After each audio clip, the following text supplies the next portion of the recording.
ನಮಸ್ಕಾರ 10 ಗಂಟೆಯ ಪ್ರಮುಖ ಸುದ್ದಿಯನ್ನ ನೋಡೋಣ.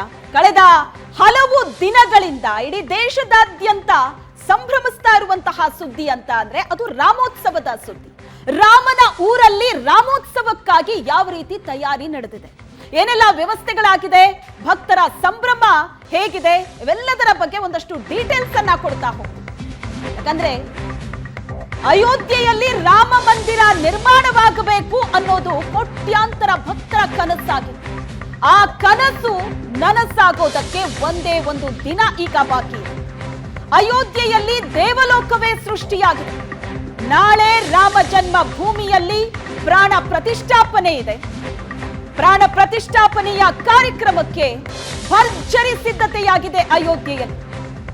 ಅಯೋಧ್ಯೆಯನ್ನ ನೋಡ್ತಾ ಇದ್ರೆ, ಅಲ್ಲಿಯ ದೃಶ್ಯವನ್ನ ನೋಡ್ತಾ ಇದ್ರೆ ದೇವಲೋಕವೇ ಧರೆಗಿಳಿದಂತೆ ಭಾಸವಾಗುತ್ತೆ. 500 ವರ್ಷಗಳ ಬಳಿಕ ಅಲ್ಲಿ ಗತ ವೈಭವ ಮರುಕಳಿಸಿದೆ. ಅಲ್ಲಿನ ಜನ ಸಂಭ್ರಮಿಸ್ತಾ ಇದ್ದಾರೆ. ಅಯೋಧ್ಯೆಗೆ ಶಾಪ ವಿಮೋಚನೆ ಆಗಿದೆ ಅಂತ ರಾಮನಾಮವನ್ನ ಜಪಿಸ್ತಾ ಇದ್ದಾರೆ. ಭಕ್ತ ಸಮೂಹವೇ ಅಯೋಧ್ಯೆಗೆ ಹರಿದು ಬರ್ತಾ ಇದೆ. ಕೋಟಿ ಕೋಟಿ ಭಕ್ತರ ಚಿತ್ತ ಈಗ ಅಯೋಧ್ಯೆಯತ್ತ ನೆಟ್ಟಿದೆ. ಶ್ರೀರಾಮನ ವೈಭವವನ್ನ, ಪ್ರಾಣ ಪ್ರತಿಷ್ಠಾಪನೆಯನ್ನ ಕಣ್ತುಂಬಿಸಿಕೊಳ್ಳೋದಕ್ಕೆ ಒಂದೇ ಒಂದು ದಿನ ಬಾಕಿ ಇದೆ. ವಿಷಯದಲ್ಲಿ ನೀವು ನೋಡ್ತಾ ಇದ್ದೀರಿ ಅಯೋಧ್ಯೆಯಲ್ಲಿ ಜನ ಯಾವ ರೀತಿ ಸಂಭ್ರಮಿಸ್ತಾ ಇದ್ದಾರೆ ಅಂತ. ಒಂದು ಕಡೆ ಬಾಲರಾಮನ ವಿಗ್ರಹ ರೆಡಿ ಆಗಿದೆ. ಅದನ್ನ ಕಣ್ತುಂಬಿಸಿಕೊಳ್ಳೋದಕ್ಕೆ ಕಾತರದಿಂದ ಕಾಯ್ತಾ ಇದ್ರು. ಬಾಲರಾಮ ಯಾವ ರೀತಿ ಕಂಗೊಳಿಸ್ತಾ ಇದ್ದಾನೆ ಅನ್ನೋದು ಈಗಾಗಲೇ ಜನರ ಕಣ್ಮುಂದೆ ಇದೆ.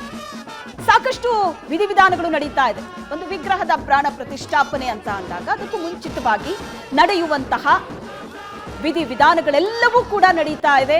16ನೇ ತಾರೀಕಿನಿಂದಲೇ ಅಲ್ಲಿ ಪೂಜೆಗಳು ಆರಂಭ ಆಗಿದೆ. ಅಯೋಧ್ಯೆ ಬಗ್ಗೆ ಹೇಳೋದಾದ್ರೆ ಜಗಮಗಿಸ್ತಾ ಇದೆ ಅಯೋಧ್ಯೆ.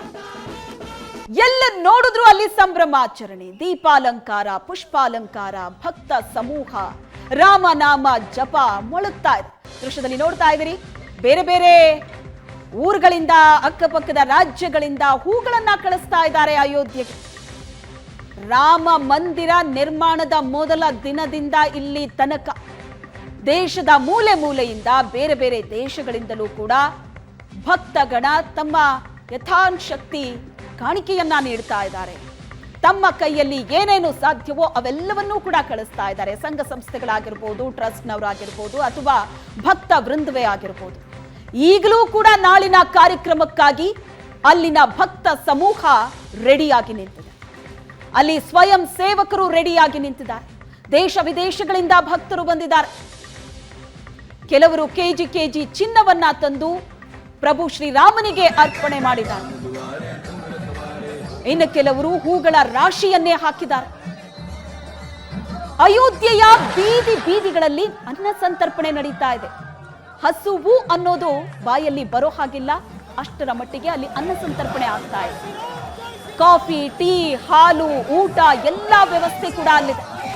ಸ್ವಯಂ ಸೇವಕರು ಬಂದು ನಿಂತಿದ್ದಾರೆ. ಬೇರೆ ಬೇರೆ ರಾಜ್ಯಗಳಿಂದ ಬಂದಿದ್ದಾರೆ. ಪ್ರಭು ಶ್ರೀರಾಮನ ಭಕ್ತರಿಗಾಗಿ ಅವರ ಹಸಿವನ್ನ ನೀಗಿಸೋದಕ್ಕೆ ನಾವು ಯಾವ ಜನ್ಮದ ಪುಣ್ಯ ಮಾಡಿದ್ವೋ ಗೊತ್ತಿಲ್ಲ ಅಂತ ಅಲ್ಲಿ ಭಕ್ತ ಸಮೂಹವೇ ಬಂದು ನಿಂತು. ಮತ್ತೊಂದು ಕಡೆ ಪ್ರಭು ಶ್ರೀರಾಮನ ಜಪ ನಡೀತಾ ಇದೆ.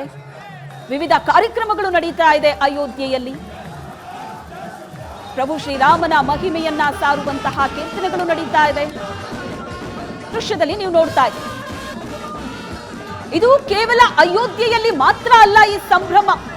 ರಾಜ್ಯದಲ್ಲೂ ರಾಮನಾಮ ಜಪ ಹೇಗೆ ನಡೀತಾ ಇದೆ. ಬೆಂಗಳೂರಿನ ದೃಶ್ಯ ನೋಡ್ತಾ ಇದ್ದೀರಿ ನೀವು ಸ್ಕ್ರೀನ್ ನಲ್ಲಿ.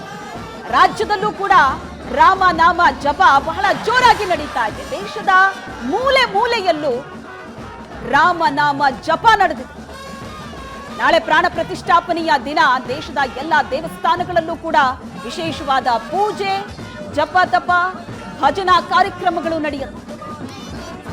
ದೇಶದಾದ್ಯಂತ ರಾಮಲಲ್ಲಾ ಪ್ರತಿಷ್ಠಾಪನೆಗಾಗಿ, ರಾಮ ಮಂದಿರದ ಉದ್ಘಾಟನೆಗಾಗಿ ಮಂತ್ರಾಕ್ಷತೆಯನ್ನ ವಿತರಿಸಲಾಯಿತು. ಅದರ ಜೊತೆಗೆ ವಿವಿಧ ಕಾರ್ಯಕ್ರಮಗಳನ್ನು ಕೂಡ ಹಲವು ಸಂಘಟನೆಗಳು ಆಯೋಜಿಸಿವೆ. ಇನ್ನು ಈ ಸಂಭ್ರಮ ಅಯೋಧ್ಯೆಯಲ್ಲಿ ಮಾತ್ರ ಅಲ್ಲ, ಇಡೀ ದೇಶದಾದ್ಯಂತ ಇದೆ. ನಮ್ಮ ರಾಜ್ಯದಲ್ಲೂ ಕೂಡ ರಾಮೋತ್ಸವದ ಸಂಭ್ರಮ ಬಹಳ ಜೋರಾಗಿದೆ. ಕೊಡಗಿನ ಕುಶಾಲನಗರದಲ್ಲಿ ವಿಶೇಷವಾಗಿ ರಾಮೋತ್ಸವವನ್ನ ಆಚರಣೆ ಮಾಡಲಾಗ್ತಾ ಇದೆ. ಕುಶಾಲನಗರದ ಗಣಪತಿ ದೇವಾಲಯದಲ್ಲಿ ಲಾಡು ಸಿದ್ಧವಾಗ್ತಾ ಇದೆ. ಕೊಡಗಿನ ಕುಶಾಲನಗರದಲ್ಲಿ ರಾಮೋತ್ಸವದ ವಿಶೇಷತೆ ಇದು. ವಿಶೇಷವಾಗಿ ರಾಮೋತ್ಸವಕ್ಕಾಗಿಯೇ ಅಲ್ಲಿ ಲಾಡು ಸಿದ್ಧ ಮಾಡ್ತಾ ಇದ್ದಾರೆ. ಗಣಪತಿ ದೇವಾಲಯದಲ್ಲಿ 38,000 ಲಾಡು ವಿತರಣೆ ಮಾಡಲಾಗಿದೆ. 200ಕ್ಕೂ ಹೆಚ್ಚು ಮಹಿಳೆಯರು ಲಾಡು ಕಟ್ತಾ ಇದ್ದಾರೆ, ಸೇವೆ ಅಂತ ಮಾಡ್ತಾ ಇದ್ದಾರೆ. 200ಕ್ಕೂ ಹೆಚ್ಚು ಮಹಿಳೆಯರು, ಒಟ್ಟು 38,000 ಲಾಡು ರೆಡಿ ಆಗ್ತಾ ಇದೆ. ರಾಮನ ನಾಮವನ್ನ ಜಪಿಸ್ತಾ ಮಹಿಳೆಯರು ಸ್ವಯಂ ಸೇವಕರಾಗಿ ಬಂದು ಅಲ್ಲಿ ಲಾಡು ತಯಾರಿಸ್ತಾ ಇದ್ದಾರೆ. ಇದು ರಾಮನಿಗಾಗಿ ನಮ್ಮ ಅಳಿಲು ಸೇವೆ ಅಂತ ಹೇಳ್ತಾ ಇದ್ದಾರೆ. 200ಕ್ಕೂ ಹೆಚ್ಚು ಮಹಿಳೆಯರು ಲಾಡು ಕಟ್ತಾ ಇದ್ದಾರೆ. ಕುಶಾಲನಗರದಲ್ಲಿ ಗಣಪತಿ ದೇವಾಲಯದಲ್ಲಿ 38,000 ಲಾಡು ವಿತರಣೆ ಮಾಡಲಾಗುತ್ತೆ. ಈಗ ಲಾಡು ತಯಾರಿ ನಡೀತಾ ಇದೆ. ಅಲ್ಲಿ ದೃಶ್ಯದಲ್ಲಿ ನೋಡ್ತಾ ಇದ್ದೀರಿ ನೀವು, ರಾಮನನ್ನ ಭಜಿಸ್ತಾ ಲಾಡು ಕಟ್ತಾ ಇದ್ದಾರೆ ಮಹಿಳೆಯರು. ಕುಶಾಲನಗರ ತಾಲೂಕಿನ ದೇವಾಲಯಗಳಲ್ಲಿ ಈ ಲಾಡು ವಿತರಣೆ ಮಾಡಲಾಗುತ್ತೆ. ರಾಮೋತ್ಸವದ ದಿನ ಭಕ್ತರಿಗೆ ಸಿಹಿ ಹಂಚುವಂತಹ ಕಾರ್ಯಕ್ರಮ ಕುಶಾಲನಗರದ ಗಣಪತಿ ದೇವಸ್ಥಾನದಿಂದ ನಡೀತಾ ಇದೆ. ಕುಶಾಲನಗರ ತಾಲೂಕಿನಲ್ಲಿರುವಂತಹ ಬೇರೆ ಬೇರೆ ದೇವಾಲಯಗಳಲ್ಲೂ ಕೂಡ ಇದು ವಿತರಣೆ ಆಗುತ್ತೆ. ಒಟ್ಟು 38,000 ಲಾಡು ರೆಡಿ ಆಗ್ತಾ ಇದೆ. ಅಲ್ಲಿ ಹೆಣ್ಣು ಮಕ್ಕಳು ಸ್ವಯಂ ಸೇವಕರಾಗಿ ಬಂದು 200ಕ್ಕೂ ಹೆಚ್ಚು ಜನ ಮಹಿಳೆಯರಿದ್ದಾರೆ. ಸ್ವಯಂ ಸೇವಕರಾಗಿ ಬಂದು ಲಾಡು ತಯಾರಿ ಏನ್ ನಡೀತಾ ಇದೆ ಅಲ್ಲಿ ಪಾಲ್ಗೊಂಡಿದ್ದಾರೆ. ರಾಮನಿಗೆ ನಮ್ಮ ಅಳಿಲು ಸೇವೆ ಇದು ಅಂತ ಹೇಳ್ತಿದ್ದಾರೆ ಹೆಣ್ಮಕ್ಳು.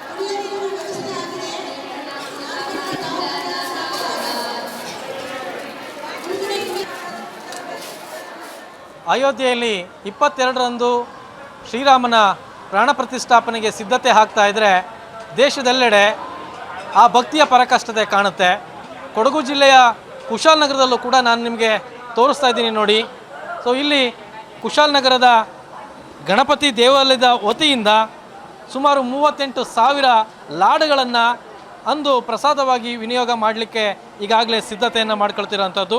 ಸೊ ಈಗ ಕುಶಾಲನಗರದ ಒಂದು ಚೌಲ್ಟ್ರಿಯಲ್ಲಿ ಸುಮಾರು 25 ಬಾಣಸಿಗರು ಸುಮಾರು 38,000 ಲಡ್ಡುಗಳನ್ನು ಬೇಯಿಸುವಂತಹ ಕೆಲಸವನ್ನು ಮಾಡ್ತಾ ಇದ್ದಾರೆ. 22ನೇ ತಾರೀಕು ಅಲ್ಲಿ ರಾಮಲಲ್ಲನ ಪ್ರಾಣ ಪ್ರತಿಷ್ಠಾಪನೆ ಆಗ್ತಾ ಇದ್ರೆ ಇತ್ತ ಕೊಡಗಿನ ಕುಶಾಲನಗರ ತಾಲೂಕಿನ ಎಲ್ಲ ದೇವಾಲಯಗಳಲ್ಲಿ ಸುಮಾರು 38,000 ಲಡ್ಡುಗಳನ್ನು ಪ್ರಸಾದವಾಗಿ ವಿನಿಯೋಗ ಮಾಡುವಂತಹ ಕೆಲಸದ ಹಿನ್ನೆಲೆಯಲ್ಲಿ ಈ ಲಡ್ಡುಗಳನ್ನು ತಯಾರು ಮಾಡ್ತಿರೋಂಥದ್ದು ನೋಡ್ಬೋದು. ಅಲ್ಲಿ ಈಗ ಒಬ್ಬರು ಬಾಣಸಿಗ ಕೂಡ ಆ ಲಡ್ಡನ್ನು ಬೇಯಿಸುವಂತಹ ಕೆಲಸವನ್ನು ಮಾಡ್ತಾ ಇದ್ದಾರೆ. ಸೊ ಹಾಗೆ ನಾವು ಒಳಗಡೆ ಹೋಗೋಣ. ಒಳಗಡೆ ಕೂಡ ಈಗಾಗಲೇ ಆ ಲಡ್ಡನ್ನು ಕಟ್ಟುವಂತಹದ್ದು, ಅದನ್ನು ಪ್ಯಾಕ್ ಮಾಡುವಂತಹ ಕೆಲಸವನ್ನು ಕೂಡ ಸಾಕಷ್ಟು ಜನರು ಮಾಡ್ತಾ ಇದ್ದಾರೆ. ಸುಮಾರು 200ಕ್ಕೂ ಹೆಚ್ಚು ಮಹಿಳೆಯರು ಆ ಕೆಲಸವನ್ನು ಮಾಡ್ತಾರೆ. ಅದನ್ನು ಕೂಡ ನಾನು ನಿಮಗೆ ತೋರಿಸ್ತೀನಿ. ಸೊ ಹಾಗೆ ನಾವು ಚೌಲ್ಟ್ರಿಯ ಸಭಾಂಗಣದ ಒಳಗಡೆ ಬಂದರೆ ಸೊ ನೋಡ್ಬೋದು, ನೂರಾರು ಮಹಿಳೆಯರು ಈಗಾಗಲೇ ಲಾಡನ್ನು ಕಟ್ತಿರೋಂಥದ್ದು ಕೂಡ ಕಾಣುತ್ತೆ. ಒಂದು ಕಡೆ ಲಾಡನ್ನು ಕಟ್ತಾ ಇದ್ರೆ, ಇನ್ನೊಂದು ಕಡೆ ಲಾಡನ್ನು ಕವರ್ಗಳಿಗೆ ಹಾಕಿ ತುಂಬಿಸ್ತಿರೋಂಥದ್ದು ಕೂಡ ಕಾಣುತ್ತೆ. ನೋಡ್ಬೋದು, ಅವರೇ ಸ್ವಯಾರ್ಜಿತವಾಗಿ ಬಂದು ಲಾಡನ್ನು ಪ್ಯಾಕ್ ಮಾಡಿ ಲಾಡನ್ನು ಕಟ್ಟಿ ಆ ನಂತರ ಕವರ್ಗಳಿಗೆ ಹಾಕಿ ಪ್ಯಾಕ್ ಮಾಡೋಂಥದ್ದು ಕೂಡ ಕಾಣುತ್ತೆ. ಇಲ್ಲಿ ಬಹಳ ಮುಖ್ಯವಾಗಿ ವಿವಿಧ ಮಹಿಳಾ ಸಂಘಟನೆಯ ಸದಸ್ಯರುಗಳು ಇಲ್ಲಿಗೆ ಬಂದಿರೋಂತಹದ್ದು. ಸೊ ಅಂದರೆ ಅದು ವಾಸವಿ ಮಹಿಳಾ ಸಂಘ ಆಗಿರ್ಬೋದು, ಧರ್ಮಸ್ಥಳದ ಮಹಿಳಾ ಸಂಘಗಳಾಗಿರ್ಬೋದು, ಅಥವಾ ಬೇರೆ ಬೇರೆ ಮಹಿಳಾ ಸಂಘಗಳೇನಿದ್ದಾವೆ, ಸ್ತ್ರೀ ಶಕ್ತಿ ಸ್ವಸಹಾಯ ಸಂಘಗಳಿದ್ದಾವೆ, ಅವೆಲ್ಲರೂ ಕೂಡ ಇಲ್ಲಿ ಬಂದು ಪ್ಯಾಕನ್ನು ಮಾಡ್ತಿರೋಂಥದ್ದು. ಅಂದರೆ ಸುಮಾರು 38,000 ಲಾಡುಗಳನ್ನು ಪ್ಯಾಕ್ ಮಾಡಿ ಸೊ ಏನು 22ನೇ ತಾರೀಕು ಅಯೋಧ್ಯೆಯಲ್ಲಿ ಶ್ರೀರಾಮನ ಪ್ರಾಣ ಪ್ರತಿಷ್ಠಾಪನೆ ಏನಾಗುತ್ತೆ ಆ ಸಂದರ್ಭದಲ್ಲಿ ಈ ಲಾಡುಗಳನ್ನು ಕುಶಾಲನಗರ ತಾಲೂಕಿನ ಎಲ್ಲ ದೇವಾಲಯಗಳ ಮೂಲಕ ಪ್ರಸಾದವಾಗಿ ವಿತರಣೆಯನ್ನು ಮಾಡಲಿಕ್ಕಾಗಿ ಸಿದ್ಧತೆಯನ್ನು ಮಾಡ್ಕೊಳ್ತಿರೋಂಥದ್ದು.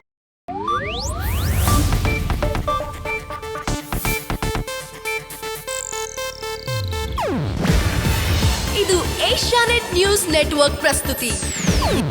ನೀವು ನೋಡ್ತಿದ್ದೀರಾ ಏಷ್ಯಾನೆಟ್ ಸುವರ್ಣ ನ್ಯೂಸ್.